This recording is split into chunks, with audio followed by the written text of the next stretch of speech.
बेटवा। का माई? नहाया? हाँ माई एकदम नहा दो तैयार है। बेटवा आज नया साल आटई, जो आज के दिन करबा ना वही पूरी जिंदगी करबा। ठीक है मैं, ठीक है। हाँ ठीक है जा। हाँ। ये बेटी तोरे घर वाले सब कहाँ गए? भैया हमारे घरे वाले गए नया साल मनावे। क्यों बहन आए? नहीं। चलो ठीक है।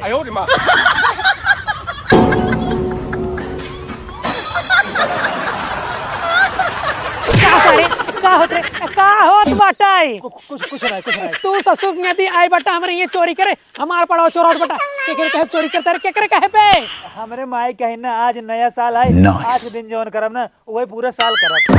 अरे सारे तोर माई कह रही पढ़ाई लिखाई के नाम रोशन करे के, तू सारे चोरी करे सीखत बटा, चोरी करे।